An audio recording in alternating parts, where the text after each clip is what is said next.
Mýtus číslo 1 o neutrálnych farbách je, že čiernu a bielu farbu by mala mať v šatníku každá žena. Je fakt, že čiernej, najmä čiernej, ale aj bielej je naozaj v obchodoch veľa. Je fakt, že tieto farby sa veľmi dobre kombinujú, pretože sú neutrálne a naozaj sa k nim hodí akákoľvek farba a aj vzájomne sa dobre kombinujú. A tento mýtus podporujú často aj časopisy ženské alebo rôzne štilisti a ja mám k tomu svoje ale. A to moje ale spočíva v tom, že podľa mňa práve čierna alebo čierno-biela kombinácia nepristane zďaleka každému. Podľa mojich skúseností, ako ja vnímam ženy, ako ja už takmer 12 rokov sa venujem farebnej typológii, tak táto kombinácia skôr väčšine žien nepristane ako pristane.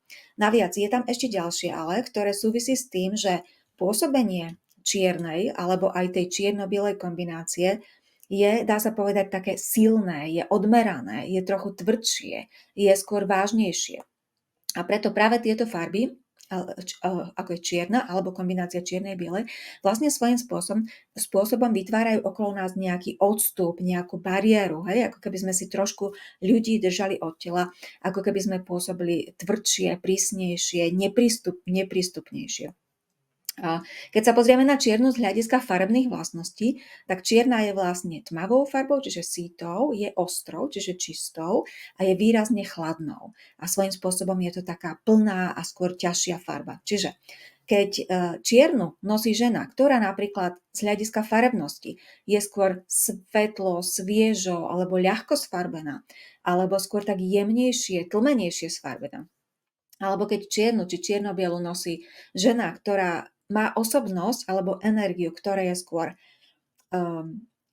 nejakým spôsobom jemná alebo nežnejšia, tak jednoducho vzniká tam nesúlad.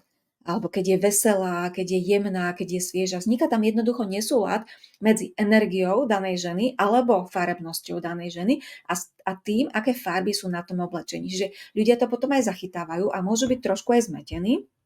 Ak tá žena napríklad vyzerá jemne, komunikuje jemne, má jemnú energiu, ale je oblečená celá v čiernej alebo v čiernej bielej, u ľudí tam podvedome niečo nehrá. Jednoducho to vnímame na tej podvedomej úrovni. Takže toľko k tomu mýtu číslo 1, ktorý znie, že čiernu a bielu by mala mať v šatníku každá žena. Za mňa toto vôbec nie je pravda.